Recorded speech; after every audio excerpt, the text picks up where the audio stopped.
گے میلاد منایا کرے تینوں رنگ لگ جاون گے گیتا قد گایا کرے تینوں رنگ لگ جاون گے گیتا قد گایا کرے تینوں رنگ لگ جاون گے سرکار دے لنگر وچ رب رکھیاں شفا نے لنگر کھاتے ہو نا تو گجوج کے کہو سرکار دے لنگر وچ رب رکھیاں شفا نے رج رج کے تو کھایا کرے تینوں رنگ لگ جاون گے رج رج کے تو کھایا کرے تینوں رنگ لگ جاون گے پنجتن دی نسبت وچ پنجتن دی نسبت وچ کئی راز پوشیدہ نے پنجتن دی نسبت وچ کئی راز پوشیدہ نے نعرہ حیدر لایا کرے تینوں رنگ لگ جاون گے نعرہ حیدر لایا کرے تینوں رنگ لگ جاون گے گیتا قد گایا کرے تینوں رنگ لگ جاون گے کہہ دے سبحان اللہ۔ آخری دو کلام ایک ولادت مصطفیٰ کے حوالے سے کہ جس کا ہم جشن منانے آج بیٹھے ہیں اور دوسرا کلام اقبال عظیم صاحب مرحوم کا پیش کر رہا ہوں۔ پاکستان کا بہت بڑا نام اقبال عظیم آنکھوں کی بینائی سے محروم آنکھیں دی ہیں تو اس کی قدر کیجئے اللہ ہمیں بدنگاہی سے بچائے۔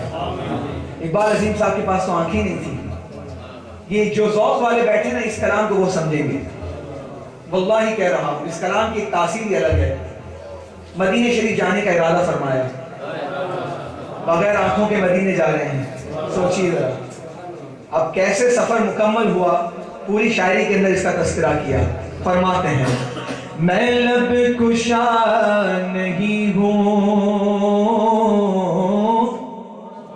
میں لب کشا نہیں ہوں اور محب التجا ہوں بولو میں لب کشا نہیں ہوں میں لب کشا نہیں ہوں اور محب التجا ہوں ارے میں محفل حرم کے آداب جانتا ہوں میں محفل حرم کے بولو آداب جانتا ہوں لیکن میں لب کشا نہیں ہوں کہہ دو سبحان اللہ۔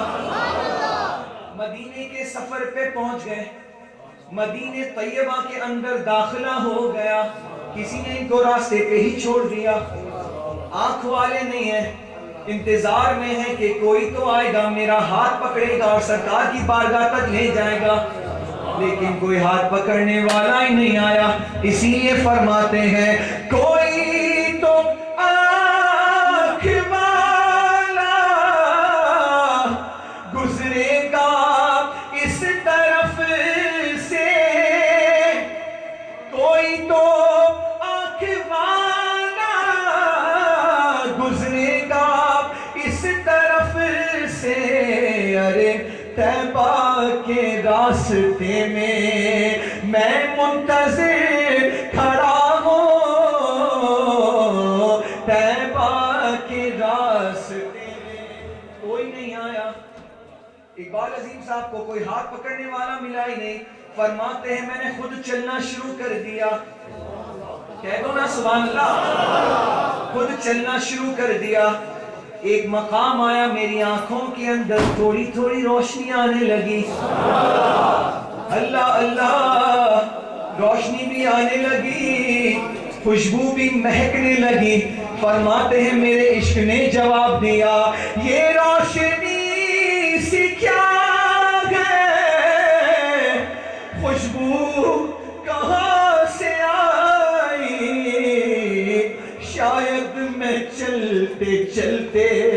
روزے تک آ گیا ہوں، شاید میں چلتے چلتے روزے تک آ گیا ہوں، لیکن میں لب کشا نہیں ہوں۔ کہہ دو سبحان اللہ۔ آخری شعر پیش کر رہا ہوں۔ ہم مدینہ شریف جاتے ہیں، لوگ پکڑتے ہیں، آپ ڈاکٹر صاحب ہیں، سرکار کی نعتیں پڑھتے ہیں، نام سے پکارتے ہیں ڈاکٹر، لیکن پہچان کس سے ہے؟ سرکار کی نعت سے۔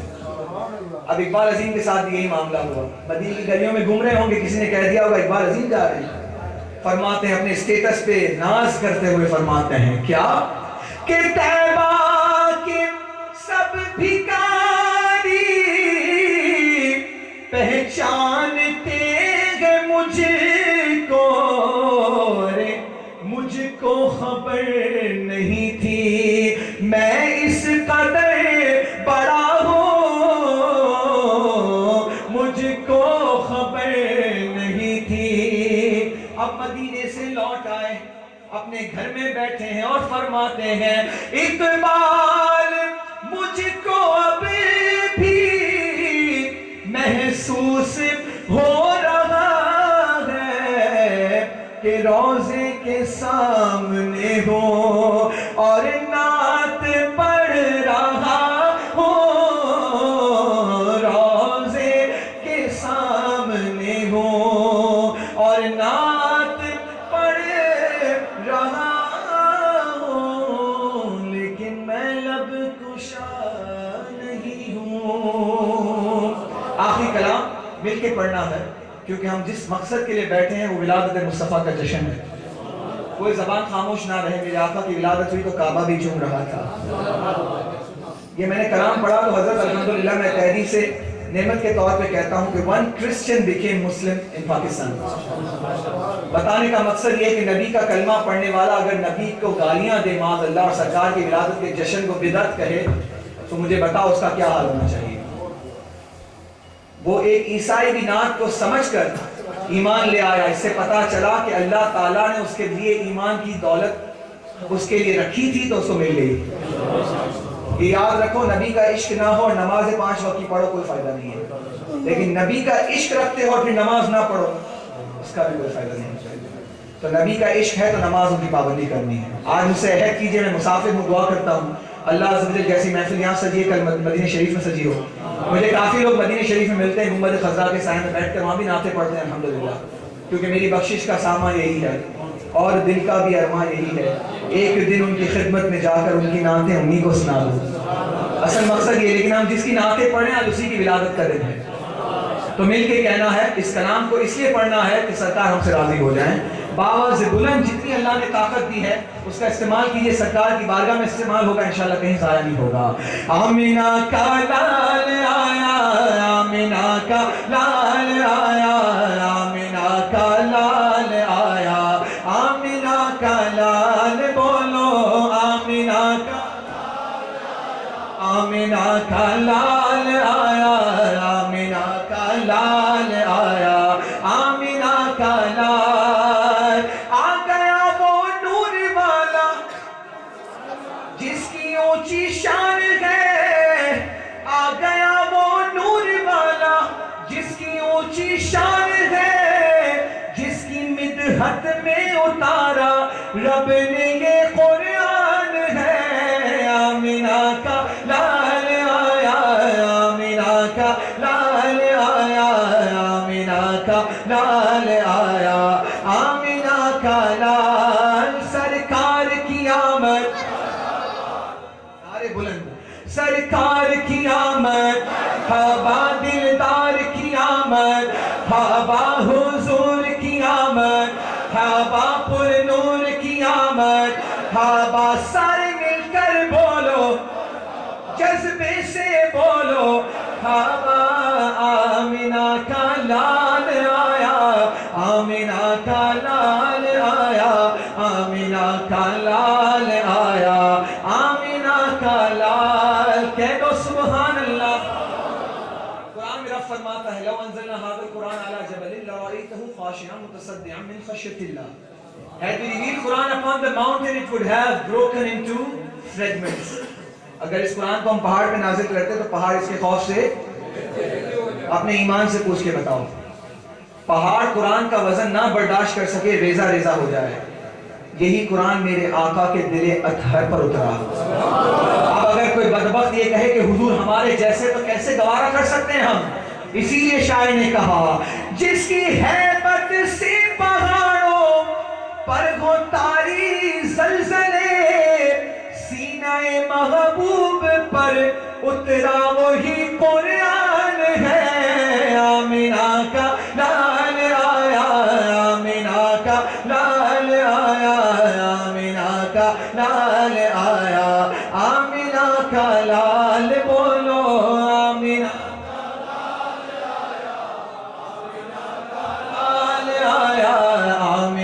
کا لال آیا, آمینہ کا لال. کہہ دو نا سبحان اللہ. آخری شعر, پھر نعت شریف ختم. فادر آف الٹریٹ کا نام سنا ہے؟ ابو جہل, ان پڑھوں کا باپ. ایک مرتبہ سرکار کی بارگاہ میں وہ بھی آیا تھا. حدیث کا ہی مفہوم پیش کر رہا ہوں. دیکھیں نبی کا مقام کتنا بلند ہے. آپ پہ جو چیزیں ہم دیکھ کے جا رہے ہیں انشاءاللہ یہ آپ کے ہمیشہ کام آئیں گی, دنیا میں بھی کام آئیں گی, قبر میں بھی, اور محشر کے دن بھی آپ کا ساتھ دیں گے انشاءاللہ. یہ ایمان کو تازہ رکھتی ہے بات. ابو جہل آیا تھا مٹھی میں بند کنکرز لے کر, سٹونز لے کر آیا, پیبلز لے کے آیا. کہنے لگا رسول اللہ کو, اللہ اللہ اللہ, مقام مصطفیٰ دیکھیے, بتا دیجئے میری مٹھی میں کیا ہے.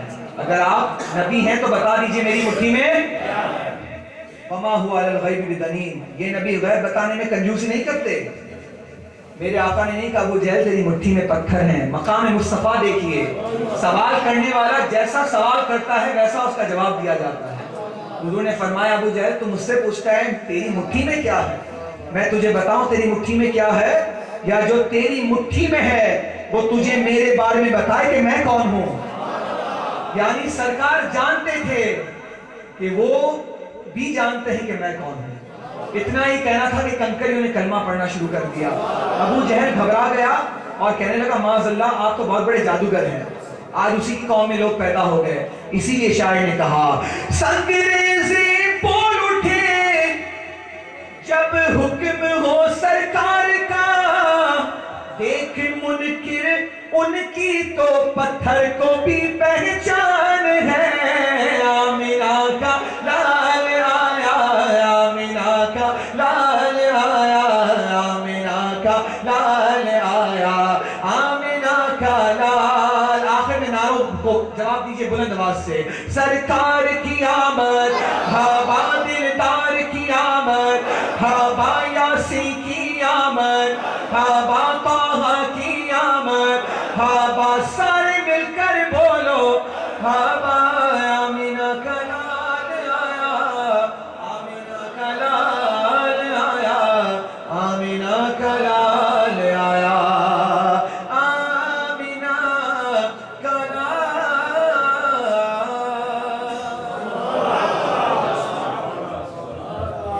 جزاک اللہ. ماشاءاللہ یہ تھے حضرت علامہ مولانا قاری ڈاکٹر نثار احمد مارخانی صاحب. ماشاءاللہ آپ دیکھ رہے ہیں محفل میں کس طرح کیف و سرور ہو رہا ہے.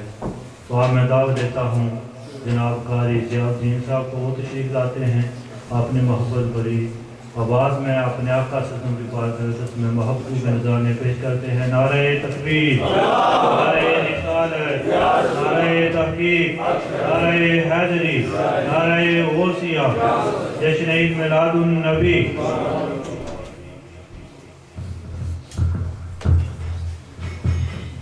السلام علیکم ورحمۃ اللہ تعالیٰ وبرکاتہ. شاکر اللہ قاری صاحب نے بہت ہی پیارے اور محبت بھرے انداز میں آقا علیہ الصلوۃ والسلام کی سراخانی کی. دل تو یہی چاہتا تھا کہ یہ نعت پڑھتے رہے اور ہم سنتے رہیں. ایسا محسوس ہوتا تھا جیسے ہم گنبد خضرا کے سامنے بیٹھ کے نعت پڑھتے. تو محمد صاحب درود پاک پڑھیے. صلی اللہ علیہ